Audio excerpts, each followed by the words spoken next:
hosts, Kim Lynch and Spring Lane. I'm Kim Lynch, CEO and founder of Metis Health Technologies. With over 20 years in health tech, I've dedicated my career to leveraging data and technology to enhance patient care, empower clinicians, and advance the quintuple aim in healthcare. At Metis, we push the boundaries towards a fairer healthcare system symbolized by our emblem, a bee, inspired by Marcus Aurelius.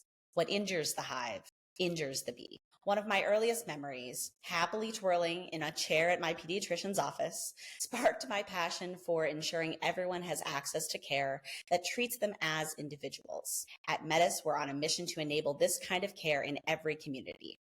Today, healthcare is out of balance, primary care is under threat, and many healthcare businesses are unaware of key aspects of their operations, worsening workforce burnout and hindering engagement and satisfaction. Hi, friends. I am Spring Lane, the steward of exceptional wellness. At EW, we are reshaping healthcare, the whole industry, through our direct care network. Our mission is magical, and not only because of our collection of dabbing unicorns and rainbows, but because we educate, equip, and empower people to be exceptionally well. We tell people every day how awesome they are until they believe it, fulfilling our purpose to love folks exceptionally. Together, we invite you to join our journey as we discuss innovative ways to revolutionize healthcare, whether it's breaking down complex topics, sharing success stories, our tiny joys, or exploring new methodologies. We're here to make sense of it all. Share your thoughts, topic suggestions, or success stories at beesandunicorns.com. We cannot wait to hear from you. I'm so excited to be with my friend Kim. I'm Spring. And we always love to start our shows with our tiny joys. So Kim, I'm going to kick it to you for your tiny joy of the week. Thank you so much, Spring. My tiny joy today, it might seem simple, but it is a rainy day here in the DC area where I live, and it's absolutely beautiful. It's a day where I thoroughly enjoyed just the walk to the bus stop this morning with my youngest kiddo. And I am a person who, after a rather hectic week, I find so much peace in just kind of a calm, rainy day. So that is my joy this morning. How about you? That is beautiful. I do love a good rainy day. Well, mine is kind of silly, in true Spring fashion. I love it. You know, I have a little bit of a unicorn obsession. Exceptional Wellness, our mascot is a unicorn.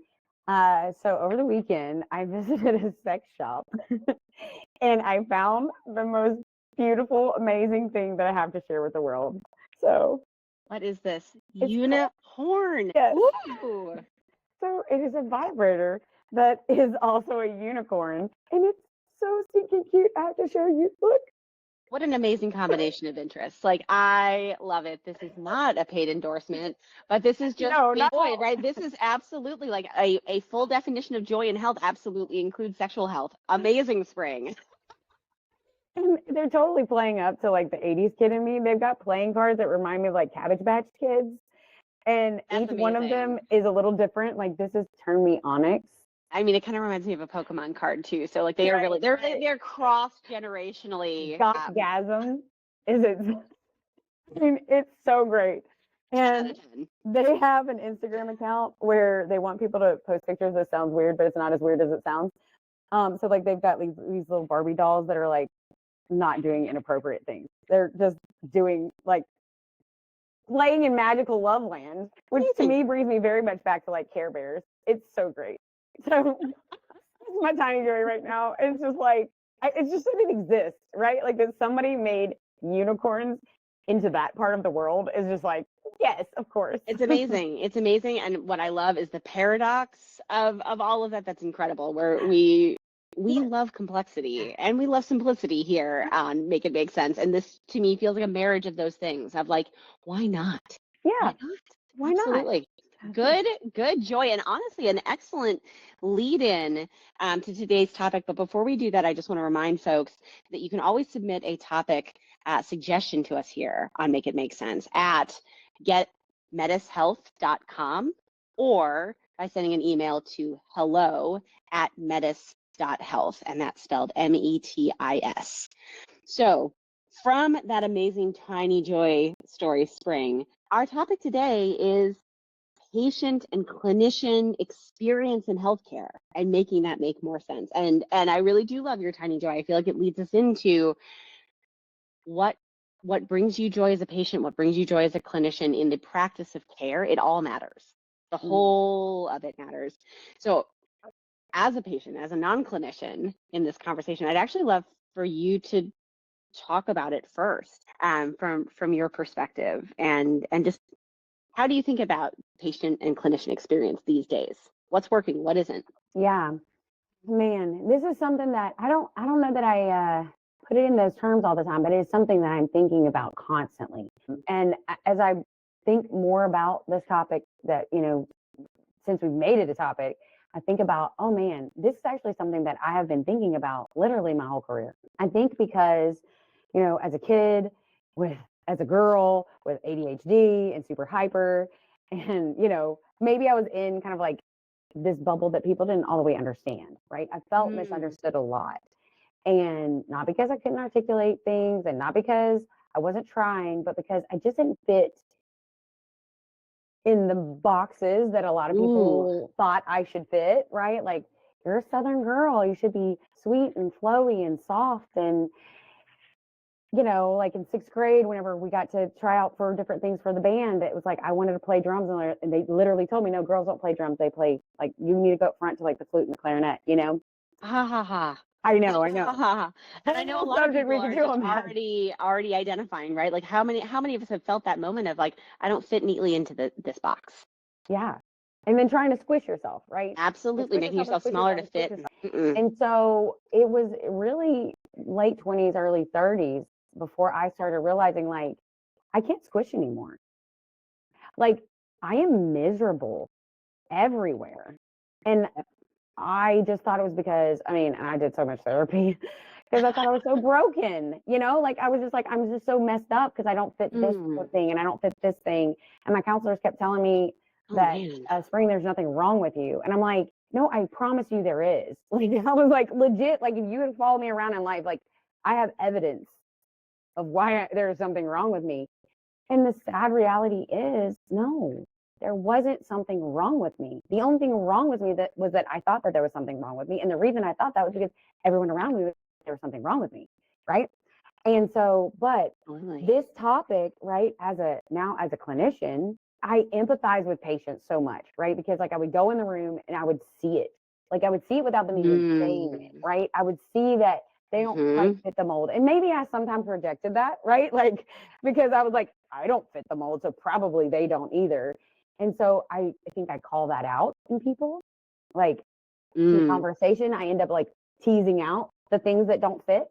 I think you call that in from people who are maybe afraid to share a part of themselves. I've watched you over nearly a decade now. I think you actually make people feel safer to be themselves, both in colleagues and just teams and people who get to be around you. And as I've observed you, make me cry because this is the word. This word, safe. This is it. This word has been spoken to me this week 5 different times. Oh my goodness. Please go on. Continue. No, it's just like, it touches my heart so very much. I had a very abusive past, right? And so a lot of people who fit this mold have had very abusive past. And I remember a time sitting with a counselor, and I was actually sharing this story just today with someone else who's struggling.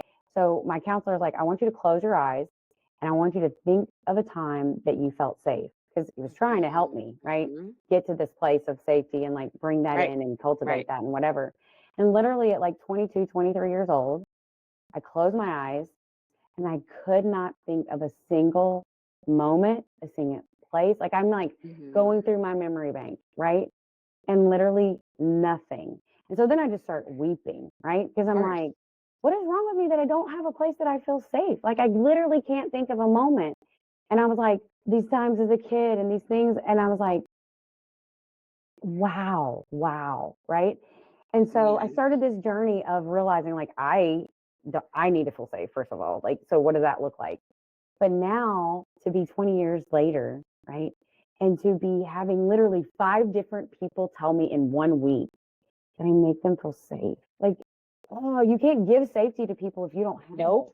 Nope. And you know it when you have it and you know when you don't have it. And it's a feeling. It is a feeling. And it's why this topic matters so much, because I've talked about this on the podcast before. I remember or my earliest memories of feeling seen and cared for happened in the pediatrician's office. That should be the norm. I am devastated that some people have never experienced care like that. And it's certainly that kind of space held between clinician and patient. It's both where safety happens, as you're describing it, Spring.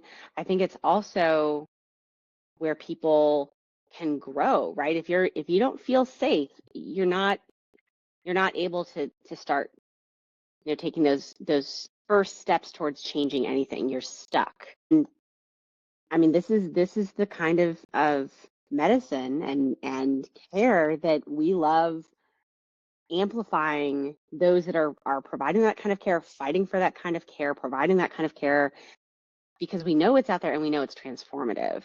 And patients who are holding the system accountable for that type of care. There it is. That's it, right? Because you know the difference. You know it when you feel it. Fight for that dignity, fight for that experience, because it's also what your clinicians want. There's a few different reasons why that may not always be the case, and some pretty significant forces, but that feeling as a patient and that feeling that you're describing as a clinician of hearing your patients say that you make them feel safe, everything stems from that. If you don't have that, right, if the root of that isn't there, I would imagine that it's very hard to make any progress, if at all. Yeah. And I just love, I love what you're saying about amplifying the clinicians and the health systems and the people who are really, really committed. Absolutely no wiggle. I am committed to my patient experiencing safety, and not just safety in numbers that I can put on a report, but they are saying, I feel safe. Yes. And not in a way. Not because I called them up and said, did you feel safe? And I said, yes, right? Because I feel coerced into this because whatever, but they genuinely just bubble up. Spontaneously recognize it. And on the clinical side of that your patient feels safe, not because of over-sacrificing on yourself as the clinician, right? That it's actually a joyful additive experience. That's what real patient-clinician experience, right, can and should be. Yes. Not this self-sacrificing. I think of it all the time like the giving tree. If folks remember, that book from Shel Silverstein. I don't know if it haunts people's dreams like it does mine, but I think it's a really useful metaphor for a lot of things, including care professions, where we tend to valorize, how much more of yourself did you give to your patients? Did you stay all day? Did you do everything you possibly could, even if it harmed yourself in the process? And that's exactly the opposite of what we are talking about here. We are talking about the patient and clinician experience where that good care outcome for the patient, that safety, all of that is cultivated also from a place of the clinician having dignity and their experience mattering in the equation as well. Yes, I love that you talk about that. I think about it for exceptional wellness, we're always talking about the community, right? Because we literally have, because of our membership model and how we do everything, we literally share profits with our members. Family is how we view everything, right? And for a while, I really struggled with that because it just sounded so foreign, back to the whole my hang up of not fitting in. But it sounded so foreign to what I've experienced, right? I went with my daughter this week to a doctor's appointment. I took pictures of the lobby, by the way, just for contrast, because it's just like, I haven't been in a doctor's office in a little while. I used to be in them all the time. I know them well, right? But being in my clinic, right, and exceptional wellness type environment for now almost 2 years, and going there, it's just like, it reminded me of how different, right? How different the environment is. Like, just for instance, right? The glass window, right? When you walk in, there's not like an open, we don't have glass windows. Also on purpose, the way that our seats are turned, I designed it this way. When someone walks in, there's not a barrier between us. It's to the side. So I can get up and greet you. Because when you go to a friend's house or you go to family, you greet with a hug. They stand up, they welcome you, right? Like, those little things are they're intentional and they're on purpose. Right. And to your point, we still have healthy boundaries, right? Like, my members know, like, I sleep normal hours. I have Grammy time. I have 6 grandkids and 1 on the way. And Grammy time is blocked off on my calendar. nobody exists except for my grandkids during that time. Sorry, love you. And you're just, the world does not, this is the bubble. This is you, though, actually living and modeling in a way for your team and your patients what healthy boundaries look like, which I know is a massive discussion all over the place, but this is what it looks like when you are setting boundaries up that fill your cup as a Yes. clinician, as a caregiver, as a patient, as a human, right? Making sure that, I think of it like oxygen masks on an airplane, right? Like you have to put your oxygen mask on you first. You have to make sure that you are fed, you are watered, your joy cup is filled by grandbabies or whatever it is that brings you joy, so that you can then go Yes. into the world and care for others and support others. But if your cup is at zero, humans are amazing. We can press on. I think that's a thing for us to become much more aware of. But what we know objectively and subjectively, so subjectively, is that we want, as patients and as clinicians, care provided by people who have the space to think about those things, to think about community. Yeah. And I think community is the word, to think about those micro moments of seeing people and giving space to people. And it, again, you know it when you see it, both in the outcomes and in the feelings. Yes, you feel it. I love that. So I have an example from this week that is just so tender because, as we were talking about how we were going to pull this together today, I think it's just so beautiful because it is that space. You said something about, um, the at the point of care, right? Having this space, this slack, this room, right? And so I had this experience with a patient and kind of getting back to the whole safety thing. She was dealing with a lot, right? And so if I put on my just NP hat, right? Like just thinking about clinical algorithm type stuff, right? Like do the old carts and ask the questions and fill in the blanks and da-da-das, right? There wasn't a lot for us to discuss in her visit this week, right? Because one, she's got a treatment plan that's moderately effective. I would love for it to be more effective, but there are barriers, right? A normal visit from a normal provider, right, would have ended there. Like, because these are things that are not in my control. I've had these, I say it, I get the ick saying it because I understand, to your point, it's not my job to stay up all night and follow you around and like take stuff out of your hand or, whatever. I'm not here to control you or police you even, right? Not my job. I get that. And I can still hold space for you as a human and have a conversation with you and not just assume that you know everything that I know and also not assume that you're dumb, right? I don't assume that Meet you're you dumb. where you are without judgment. Right. And I can be curious about where you are. There it is, curiosity. I don't know how many times we can say curiosity. It's going to be a lot, y'all, because that's every call, every time. Every time. Curiosity is the difference maker. That is the difference maker. Yeah. I love that example, Spring. And if you would, I think it's really helpful for folks to hear specific examples of maybe this exact contrast of where we have the space for that clinician patient experience and where we don't have the space, please. Yeah, I'll get into it a little deeper for you. So, here she is, right? Diabetes, like so common, right? And so we've got the medications, we're doing the things, we've been doing lifestyle stuff, right? But the barrier that we're dealing with is a lot of emotional stuff, right? But this is the part, and I think about, and I don't know if you'll be able to, but I would love to hear about your mom because I know some of the things that we're talking about, like we do not give enough value to stress. And I know that we have all these data tables that talk about how stress is impactful for your overall health. And that's great to know, but like what are we doing about it, right? See, this is my my ethical dilemma when I'm sitting with a patient, right? Is my thought is, okay, no, I can't go home and I can't make your husband be nice to you and I can't make you have better coping skills and all these things. But you know what I can do? I can listen. You know what else I can do is I can point you to a resource. So we say we educate, equip, and empower, right? 0% of that is me really doing the work for you, right? I'm educating you. Okay. I feel an absolute ethical, like that is a no, like there's no wiggle on that. It is my job to educate you on what's out there. And just to underscore, in that educate is the evidence. And it's you are really clear with patients, however deep they want to go, or if they don't, but these are evidence-based strategies and evidence-based protocols. And I think that educate with evidence and getting patients really comfortable, again, of how they can self-advocate. And it begins with them understanding not just what's going on with them, but the why behind what's happening and the why behind the recommendation. So that educate step, and especially the evidence piece, and helping individuals be more confident as a participant in their care. I think it's massive. I love that you linger on that, Spring. Yeah. And I spend a lot of time educating patients because to me, I'm not just giving you the risk and benefits of this medication, right? Right. That's part of it.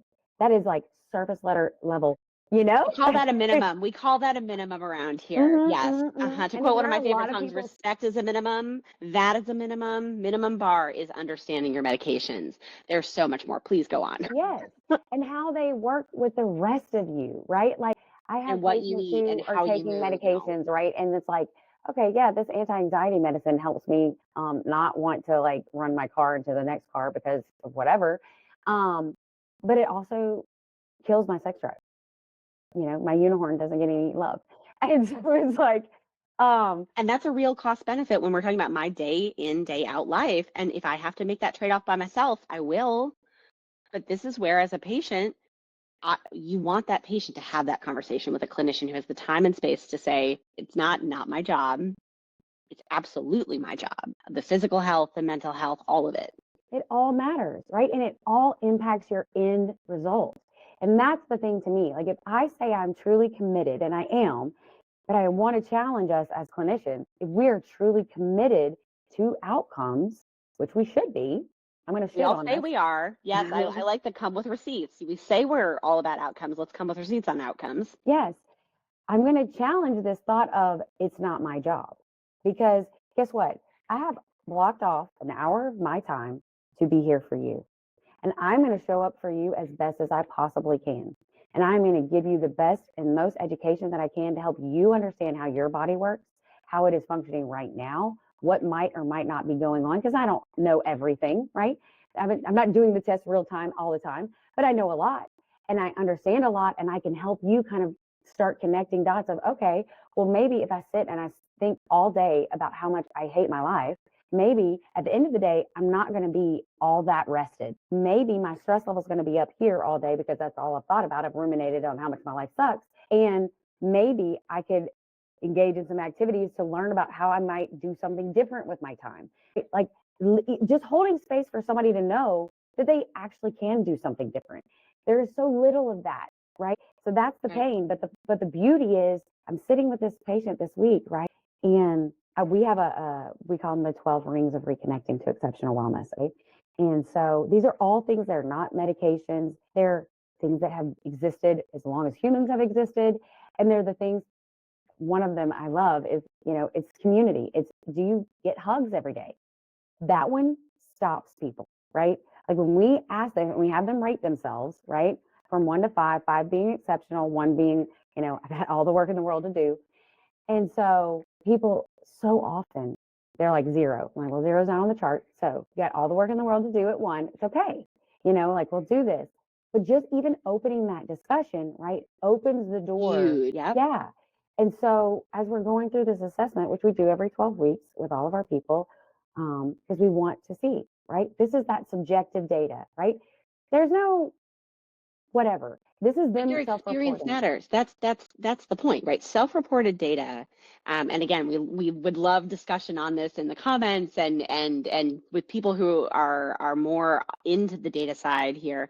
But we know that subjective measurement and moving on their subjective measurements of wellness, of happiness, of self-actualization all matter. And so the fact that you're doing that measurement, I'm sure it actually really motivates them to keep going as they can see the incremental change. They may not be all the way there, right? They're still at, between 1 and 2 on your Likert scale, right? They're not at that 5 exceptional, but you can celebrate the progress. And sometimes it's actually the opposite, right? Sometimes they go backwards. Sometimes they were doing really well, and then all of a sudden, like everything's a 1. I'm not eating right. I'm not sleeping. All these things are part of this. And it opens the door for us to have a deeper discussion, right, about what's going on. And that's exactly what happened this week. And, she just starts sharing, and I can tell that she's uncomfortable.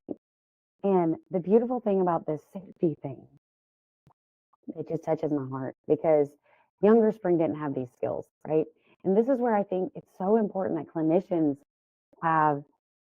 they do the work. Like, I don't even know how to describe it. I mean, my path has been non-traditional for sure, but like somewhere, somehow, you have to have, you know, done work to understand how people feel and how people relate whenever they're having challenging feelings. And I think being able to lean into emotional space with with your patient is so critical to actually making an impact.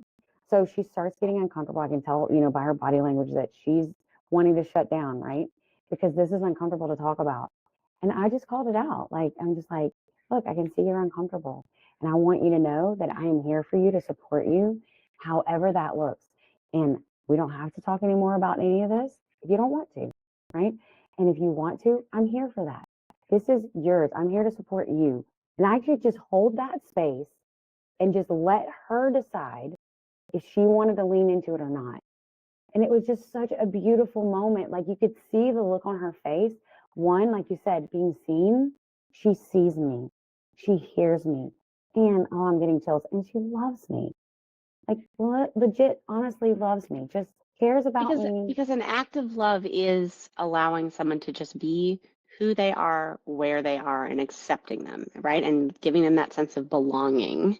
And I can already hear people, arguing back like, that's not clinical. That's not what I went to school. That's okay. If that's your belief, that's fine. We know that when those components of community, when those components of curiosity, when you are able to hold that space and you don't have to have, the clock running on to the next patient, or there is no billing code for this or whatever, right? The money side of this does matter. I'm not saying it doesn't matter. I'm saying there are different economic models that actually allow you as a clinician, as Spring's clinic is set up, to give you the alignment with your patients to be able to meet them where they are and hold that space, as Spring is talking about, for an individual patient. Now I want to actually ask you on sort of the flip side of that equation. Real quick, I'm just going to say that at the end of this, right, she had not been to the gym in months. Yeah. And so she made an appointment to go to her gym, and she also made some different changes in what she's doing nutritionally right at the end of the visit, because she had that space. She ended up leaning into this, letting it melt off of her, all this guilt and shame, and that she had blocked herself, right, from moving forward, because all she could see was, I'm not this, I'm not that, I'm not this, I'm not that. And for me to just hold space, we didn't even have to really talk about anything, right? But just to be able to be, it's okay. And then it was like, I can take a step. And that's like the magic. That's incredible. Because that's how change happens. One step, one day, one patient. That's amazing. Okay, now I want to switch gears a little bit, because that's an incredible story. And just to set the stage, I want to ask you about, the macro perspective, the population health perspective of this, because that's one patient, and that's phenomenal. And I think the kind of point of care that clinicians and patients would want replicated in all of their experiences. Maybe I'm being too grand there, but as we think about that individual experience, and then all of the headlines and just what we understand. So you said this is a diabetic patient. We have projections that 1 in 3 adults is pre-diabetic, if not diabetic, in the United States. So this is a massive swath of the population struggling with the kinds of health issues that this patient you're talking about is struggling with. And we also have seen, headlines around deaths of despair, around loneliness, this erosion of community, especially on this side of the pandemic. And you and I have also worked in accountable care organizations and in, regional level populations where we have seen space for that clinician patient experience can have incredible results. So I want to hear your thoughts as we think about these kinds of interventions at a population level. Yeah, you're bringing me back to my my Tableau. Oh gosh, I love just getting in the data. I'm like, man, what I know now, if I could go back, I'm like, please somebody give me some data sets to play with, because I have so many questions I want to see. Questions, right? I'm like, I just want to see. And there are data out there, right, that show a lot of these things. I know sometimes we do this where we talk about like what's the future state that we see. And so kind of like the future state that I see as far as population goes, I mean, like you pull in this thread of, you talked about community, right? And like how, like I can see it. We use these devices on some of our advanced patients who do advanced coaching with us. It's called a Whoop, but there are other ones out there. But they track HRV, heart rate variability, right? And so something really cool that we have seen in the data, I think I mentioned this before, but maybe one time we'll get into this really deeply. HRV is a really good measurement of your right now overall connection of all the things health wise, right? Because your nervous system has to be healthy, your cardiovascular system has to be healthy, you have to be recovering well. Like all of these things have to work well for your HRV to be a good number for you. And it's different depending on the person. You can look up some different things, but if you track it over time, right, then you have your baseline, right, and your measurements. So we see this data, and when patients who have either been lonely get in community, so they go visit family around the holidays, they've been isolated, and now they have all these functions that they get to go to, their HRV jumps like 20%, which is a huge jump, okay? Like almost immediately because of community. Like being around people is just so good for them. And we can see this in data. And You can see it in the data, yeah. company that I like to use, I love them because they're all about the data. Like they are constantly researching. And I mean, their clientele is mostly athletes. So there's kind of a, a significant bias towards athletic people, but still they are having lots of these kinds of findings, right? Around like, what does community do? And you have a diary section that you can put in there of like, did you spend time with friends or did you do these different things? And it's so cool to see these measurements and how they line up, with both the patient reported data and then the measurement data. And so, and the opposite is true. When I have patients who have been in community and they suffer a loss, huge drop in HRV. Like it's so noticeable. Interesting. So cool. So I envision this future world. We don't have to have a device on everybody because I mean, at some point, I feel like, do we have to track everything all the time to say that it's real? Like, I mean, the sun is outside. Do I need to go? And yeah, we know when it feels good. We know when it feels less good, right? We could go with that sentiment. Yeah. I don't need another study to tell me that eating whole foods is actually a good thing for my body. I just don't. Like every time I see it come out, because I get, all kinds of articles, like it just cracks me up. I'm like, why are we still studying this? Why? I feel why the are we same spending way, money on that? I love that. I feel the same way about articles and studies around community. We know it, we see it. I appreciate yet another study confirming that people, being in community is good for their health. It feels very much like team-based care and involving patients in their own decision making. Like it turns out that they're more likely to actually do the thing if they're involved in the decision making. You don't say. I'm not sure how to categorize that type of research, but of the like dust squared, could we put all of that money and effort towards then implementing strategies to nurture community, towards implementing, yes, exactly. And then studying those implementations, right? Like I want to know what's what working. works. Right? Help me design a program that actually like this fits this kind of community, this fits this kind of thing. I mean, that's what we're doing with Exceptional Wellness in our franchise, but like it's a slow process and we're connected to all these great people, like Daryl Moon and aspirational healthcare and all those things. But it's like, okay, but like, so you asked about population. So, there are so many things that we learn all the time, right? And as I am experiencing these things one on one with patients, I go back to the data, right? I love to take that and say, okay, is there evidence? And that's, one side of it. But I also love to go, is there evidence against this, right? I always like to do that when I'm studying something. I want to see what's the for, what's the against, because, I did debate and I just love to see both sides, because I want to make an informed decision. And, and there's so much evidence to support exactly these things, right? And I keep finding more and more and less on the against side, right? Things like, I'll talk about like IV nutrition, right? This is a controversial thing right now. I'm part of a group, the Bio Boardroom, and they've got people all over the U.S. who are doing IV hydration and IV nutrition, and there's all this conflict around it, right? Like, well, that's only for the people who have the money for it, and it's only for this, and it doesn't actually help anything, and it doesn't and all this, right? Noise. It's not safe. It's all this. Okay, but then my brain goes back to I worked in the hospital for almost 20 years, and I'm like, we did an IV on everyone. You come into the hospital, you're getting an IV at the end, especially if you're admitted. Like it's going to happen because everybody is dehydrated. And then on top of that, so many medications work better if we give them IV or IM. Well, now knowing what I know about gut health, right? And I know I'm going on a little clinical rant here, but I'm just go with me. But I'm like, okay, so many people have poor gut health, right? Especially because of stress, chronic stress, Mm-hmm. all the things, not eating whole foods, eating lots of processed crap. And, anyways, our gut health is not great. And so, well, no duh that a lot of medications that we give patients don't work or have awful side effects because they're not absorbing them well. And it's like, where is the data on that? Where are we on, like, let's get deeper on this. And so it's like, well, why wouldn't we? Like, my heart just breaks. I have a friend, I know we talked about it, who's suffering with cancer. And, she's advanced stages. And I'm like, they wouldn't give her an IV because even though they do chemotherapy IV, they don't have the equipment to do IV hydration. A patient who is literally like so dry, and I'm like, I don't understand. I don't understand this thought of we actually have IV certified nurses who could do a lactated ringer drip like nothing, like it's nothing.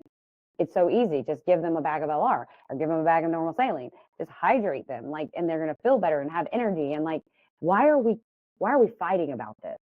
Like, why is that a fight? So in a future state, I envision like all of these things that could be helpful are available to patients. We figure out the economics where no, it's not just the affluent people who can get these things. That's unjust, I believe. Absolutely, yes. Like the fact that we don't have a system that supports these basic things being available for people who need them. No, unacceptable. Anyways, that's what happens when you have time to think about this at a population level. You start thinking about, oh my gosh, we can totally change the economics here and make this beautiful. I love that so much. I mean, and that possibility, it's interesting. What I feel like you're describing is holding us back, I guess, from doing more of that. We were talking a bit about this of protocols and procedures, and I love a system that runs efficiently. I love something that runs as expected, but I think this tension between, is it SOPs, standard operating procedures, right, that overtakes that space for the individual patient and clinician discovery and curiosity, right? Yeah, or curiosity. are those protocols and procedures in place to give leverage to the clinician and that relationship such that you're walking in with, as you're saying, kind of the wholest picture you can have to then apply your clinical decision making in that moment most effectively. And to me, it's a big difference between our processes and those tools used to stifle the opportunity for clinician patient authentic engagement, or are they leverage that actually enables you to move efficiently and have the data you want to, so that that precious time is as effective as possible, and you're not scrambling for data points, you're not feeling hurried, you're able to say, I feel like I have the data points I need to really now consider what's happening. And that difference to me is incredibly achievable if we choose to make it available. Yeah. And you talk about efficiency, and I think about the stuff with like the NUCA system that we talk about with Daryl. And, something as simple as like I have a patient who has a history of a back injury, right? Back surgery, who's wanting to work out, right? And is scared because they've gone to different places and done different things and kind of like re-inflamed the injury, right? And that's totally understandable, right? But we also know from data and from experience that if patients don't move, that's not good, right? They got to move. They got to use their body. They need to have good muscle mass. Like all these things are also true. And so it's like, how do you create a safe space for this patient?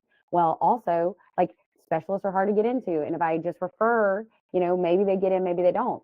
Well, being able to do like NUCA does and bring that specialist into the visit. So, like, I have a mobilization expert who can do a video call with us, walk us through an assessment, and do it in that visit, right? So they don't have to go and find and get on another person's schedule and do all this paperwork at another place and do all these things. I can invite that other expert in to our care, and that just helps. It's more efficient. It can be timely. I already have the relationship All of the with the above, person yeah. as an expert. We have a good relationship. It just makes it so easy for the patient to get what they need. And so thinking about that at a population level, like how do you connect? Because it's like they're out there, right? We have people out there who are available for these kind of things. Oh my gosh, making the right thing the easy thing, right? Like this is something we see all the time. Mm, Diabetic patients needs a referral. Okay, if we see this all the time, how do we completely reimagine our system then to make that referral happen in the appointment so that the patient's getting care and we're maximizing the relationship? That's what you're illustrating with what NUCA does, is they look at what are the outcomes we're trying to achieve and they work backwards and they experiment towards it versus the system from the last century that we're still struggling with, right? That does the complete opposite and says, policies and procedures are meant to really put people back into boxes, to where we started this, to like force people and force clinicians, patients and clinicians into boxes that oftentimes do not fit. And we are seeing what it produces. It produces middling outcomes and a whole lot of waste and frustration. And it's this choice, I think, of, when you are using technology, when you're using procedures, you always want your clinician, of course, assessing critically, like, is this helping me do my job or is this hindering me doing my job? And I think yeah. that's maybe the root as a patient. What I want my call to action to clinicians to be is keep raising your voice and thinking critically. If something is hindering your ability to provide care, question it and tell us about it so that we can amplify that. If you have found ways to reprioritize your time and align interests like the NUCA system of care, we want to hear that story as well and amplify, because exactly as you're saying, that's what creates the space and the different outcomes. Yeah, exactly. I love what you're talking about with the thinking critically, because I actually have a sticky up for my team out front, because it's easy to get, and I think that not everybody they're not first inclined to curiosity, and that's okay, right? Mm-hmm. Like some people are just driven by systems. They like things in boxes. It makes them feel safe, right? And we want to honor that, right? Like not everybody likes to be outside the box, and that's okay, Totally fine. right? Yep. Like totally okay. And even as a systems first thinker, and even as a I like boxes thinker, you can still hold space for, is this, why am I doing this? First of all, why am I doing this? If you can just think of that, it helps you see the discrepancies when they show up, right? Because if I have this, I think about the policy that I did not follow during COVID, sorry, but I did not, where we were not allowed to have a visitor with a dying patient. Sorry, not sorry. I'm not having you die without your family by you. You can be mad at me. You can fire me. We call Not, that like civil disobedience, and I love it because absolutely right. Like I can think of this as a human, and the human in me, there's no contest in the decision. Yeah. and I'm like, I understand the why behind the policy is the why is we want this person to, first of all, we don't want anybody else spreading infection. Get it, right?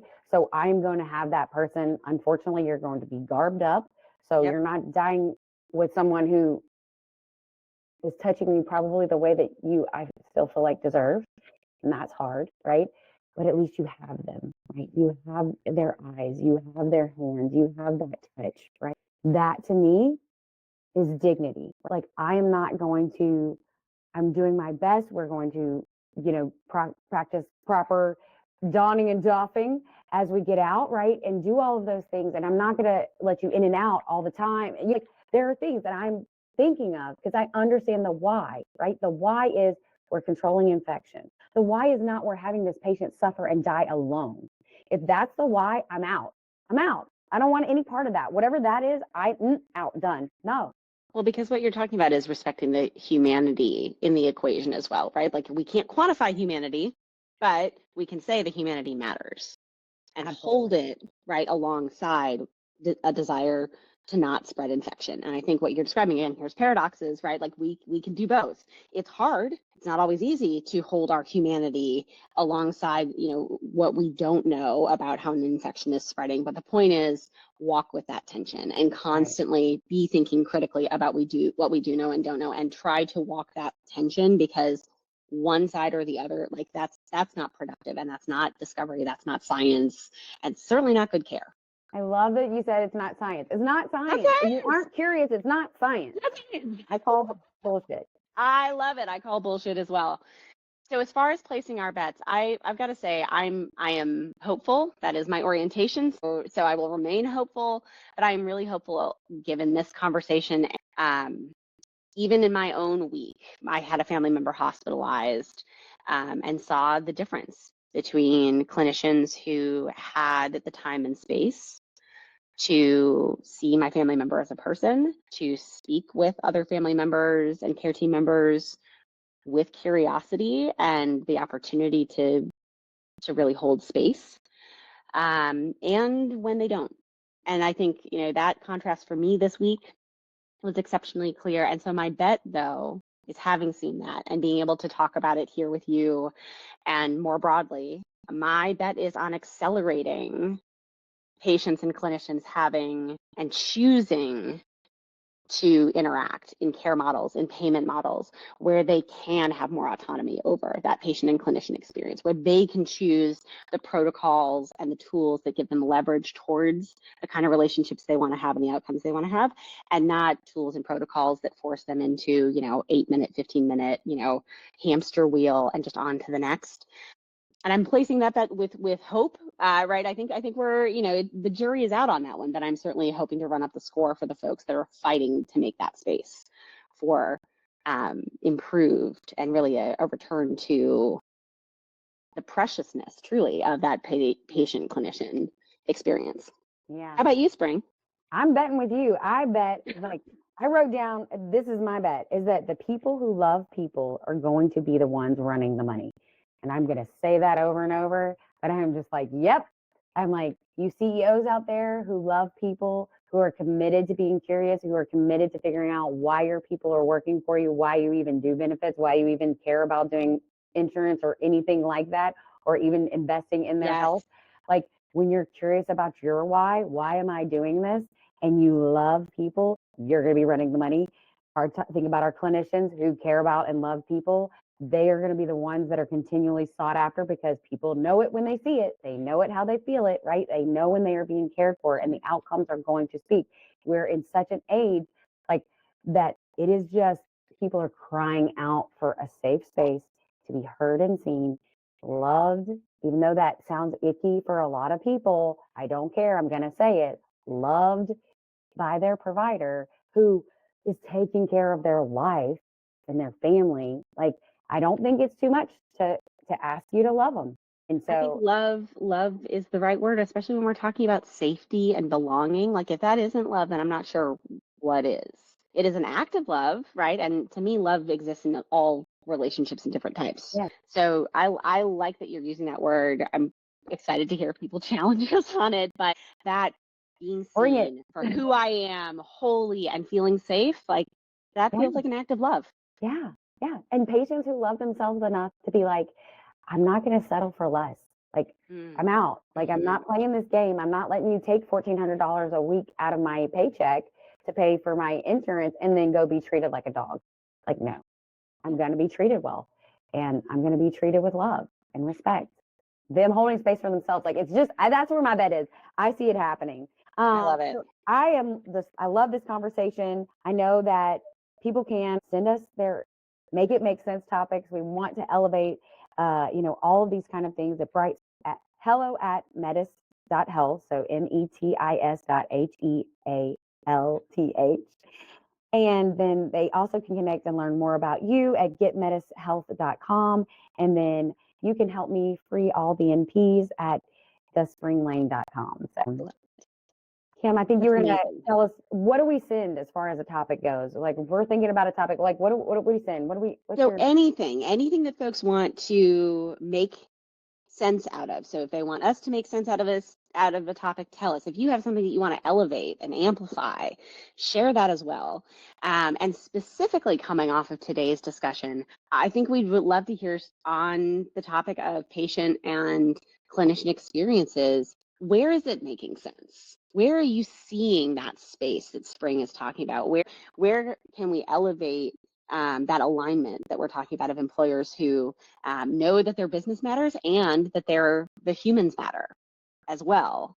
That alignment and that discussion around the clinical experience for patients I'd love to hear more from folks. So again, please share either via email or on the website or in the comments your stories on where patient experience is working or where it may not, and we need to elevate to maybe make something make a little bit more sense than it does today.